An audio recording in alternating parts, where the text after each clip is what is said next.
everybody. I hope that you're all doing well. Welcome to today's true crime video. If you are new here and you are into true crime for the month of October, I am putting out one true crime video every Thursday. So this one will be a true crime video at number 2 for the month for spooky season, you know. So if you are not subscribed but you are into that kind of thing, feel free to subscribe. I won't be mad at you if you do. And look for these videos every Thursday. There'll be 2 more after this one. So today's case, I feel, is really more of a story. We are going way back in time. We are going back to the 16th century. I have never done a true crime video this far in the past before, so I figured I would try it, but because it is such an old story, I'm going to use the word story. One, I'm going to be referring to my notes a lot, so that I don't get anything wrong with all these dates and whatnot, but also keep in mind that because it was so far in history, you know, the world was obviously very different back then, so the evidence is not as set in stone as it would be today. I also obviously won't have any pictures. I'll put a couple paintings here and there of the person we're going to be talking about today, but the true crime video is going to be very different from what I normally do, but I figured I'd give it a try. If you guys hate it, I'll never do it again, but if you like it, it could be kind of cool. So we are talking about a Hungarian countess today. Her name was Elizabeth Báthory. I am also probably going to be pronouncing things wrong here and there, so just bear with me, alright? We'll get through it. So, the Hungarian countess, Elizabeth Báthory, from the 16th century. Now, to this day, she is labeled by Guinness World Records as the most prolific female murderer ever, so far. And once we get through this story, it's going to be pretty hard for anybody to top this. So her number of victims is debated, but it is believed to have been over 500 people. She was a woman of power, so if you think about it, it is possible, but that's a lot of people. Her other names that she is kind of known for is the Blood Countess and Countess Dracula. So she was born on August 7th, 1560, and she died on August 21st, 1614. She lived not that long, but she lived, I guess, a decent life for back then, I should say. So I will give you a little bit of a background of her early years. So she came from a family of royals, a family with a lot of power. Her father's name was Baron George VI Báthory, and her mother, Baroness Anna Báthory. She spent her childhood in a castle. It was called the Eced Castle, is how I'm going to pronounce it. It's spelled Ecsed. After being born on her family's estate in Royal Hungary, she moved to the castle. So like I said, family of power. She was the niece of a noble. Her brother became a royal judge in Hungary. Obviously her parents had a lot of power now, an important part of Elizabeth's childhood that's going to be kind of relevant to the story. When she was very young, she began to suffer from seizures, and it's believed that they were caused by epilepsy, which we still know of today, but it was believed that the epilepsy was brought on by the inbreeding of her parents, meaning that her parents were biologically related. Not uncommon, I guess, at that time in history. But she did suffer from multiple seizures, and at the time, treatment for that included rubbing the blood of someone without epilepsy, rubbing that on the lips of the epileptic, or giving them a mix of a non-sufferer's blood and a piece of skull. Not 100% sure what they had to do with the blood in the skull, but it said that it was given to them when they were coming down from a seizure, when the episode was ending. I don't really want to know what they did with the skull and the blood.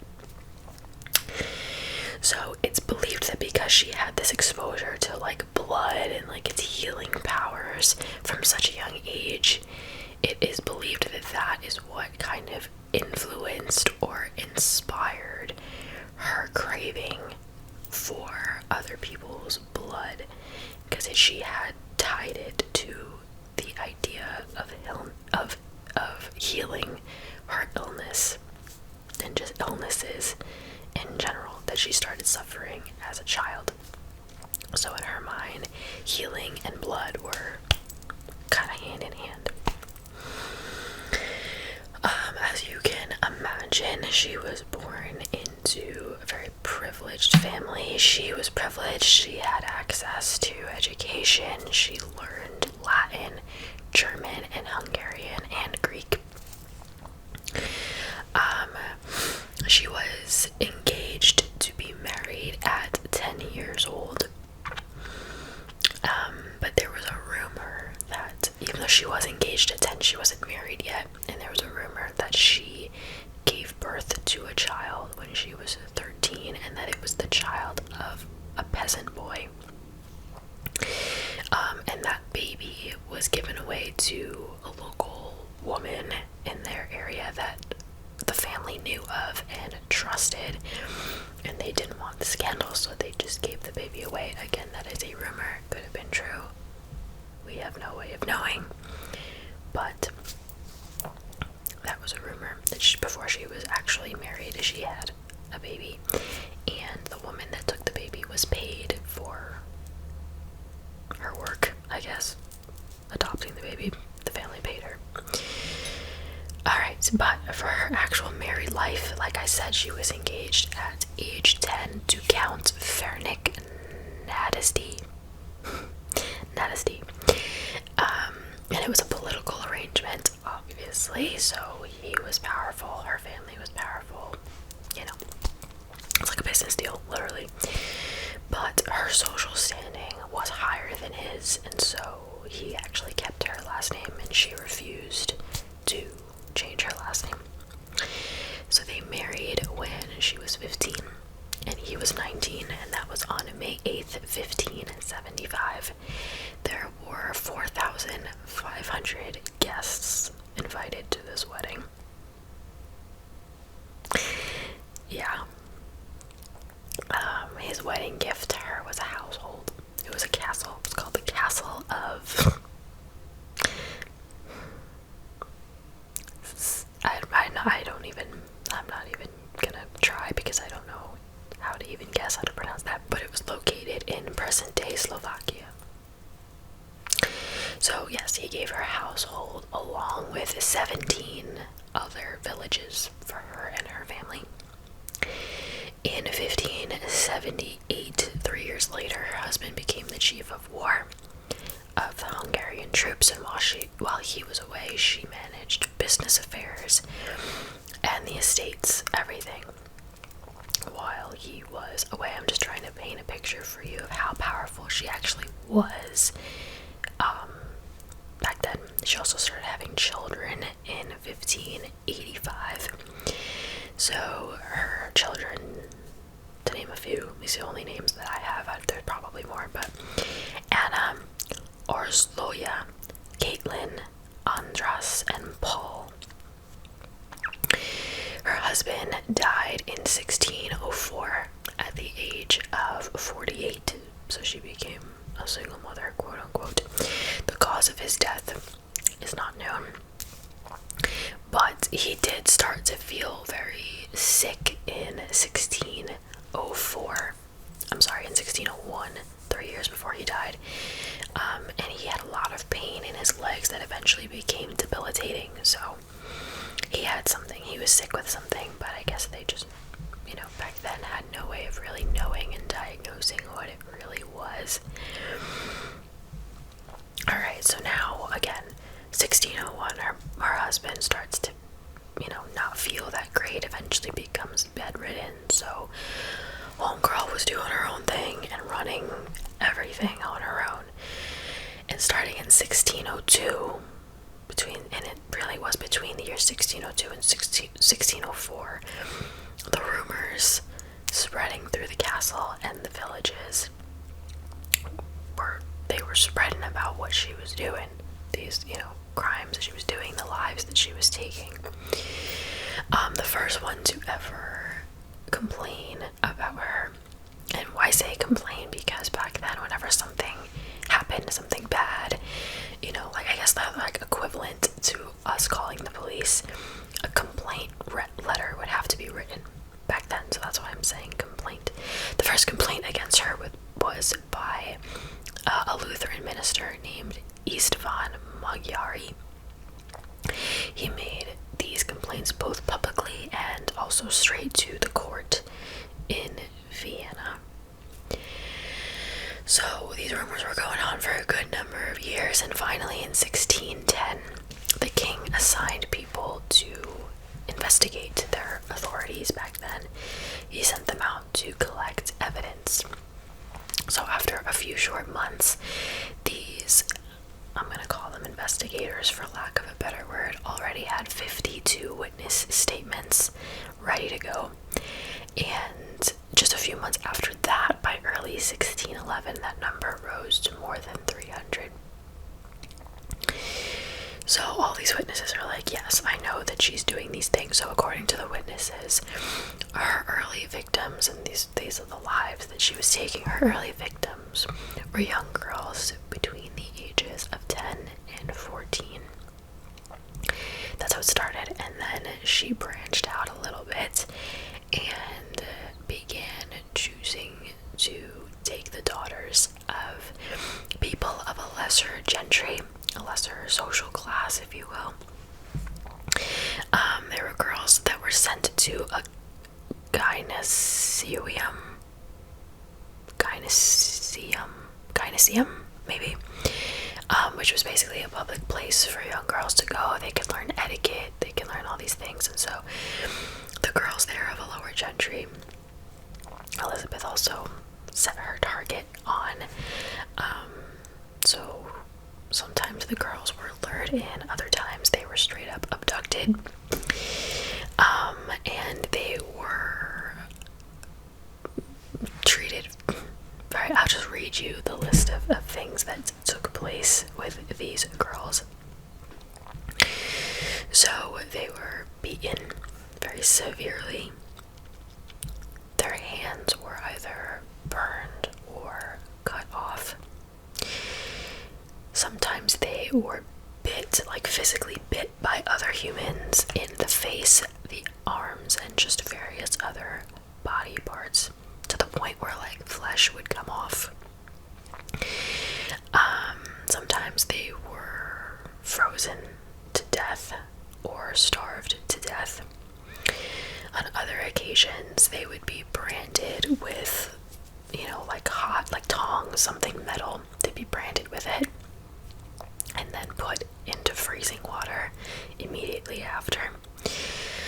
Other occasions, they were covered in honey, and then ants, insects, with the honey on them. And just around the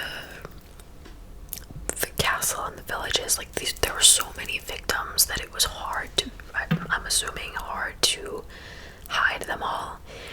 Some of them were, put in like the cemetery, or like very shallow graves, and people around the village would just like see them, and when you looked at the bodies, you could see very clearly that the bodies were abused. So that's how these rumors really started, because at a certain point, I would assume it just becomes hard to hide. So Elizabeth was also suspected of cannibalism as well. So on December 12th, 1610, it was agreed by authorities that Elizabeth was going to be arrested for all of these things. And of course, because she was so powerful, officials began to deliberate how her fortune and her estate and everything was going to be divided and distributed. Now, shortly after, on December 30th, 1610, Elizabeth and her 4 servants were arrested. They were arrested for basically being accomplices. So, again, this is where it starts to become a little unclear because of how far in history we're going. There are some reports that say that Elizabeth was arrested because she was caught in the act of actually abusing someone. It was, rumored that there was an unannounced visit by an official and they found her covered in blood. There are also other reports that say she was simply eating dinner when authorities came in and arrested her, so that part is technically unclear. Now, they did not have a public trial. They did not put her on trial because her family didn't want a scandal. We know that still happens sometimes. And her property also would have been seized if they did it that way, so they chose to not do a public trial. They were at one point considering sending her to a nunnery, like just sending her away, but they chose not to do that either. They wanted to keep it very hush-hush, so they eventually just decided to keep her. Basically, she was on house arrest, essentially, in the castle.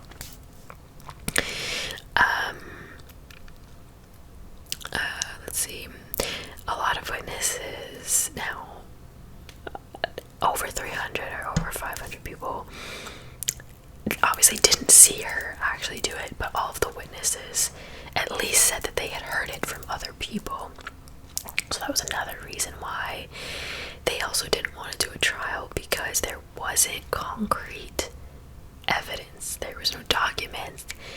Other than the first one, there were no complaints written, really. There was nothing physically on paper to be like, yes, she did it. Like, she should be 100% convicted of this. But anyway, there were 2 trial dates put on, so they did have a little trial, but it wasn't public. That's the key part. It wasn't public, so it was literally just confined within their little bubble. So she was detained in the castle for the rest of her life. She died at the age of 54. Some say she was just locked away in a brick room, like a little cell. Others say that she did have free reign. She could walk around the castle as she pleased. But again, it was house arrest, and so she couldn't leave, but she was able to kind of walk around and whatever. But the next part kind of does show that she was kind of detained a little bit, at least, because in August of 1614, she complained to her guards. So she had guards with her.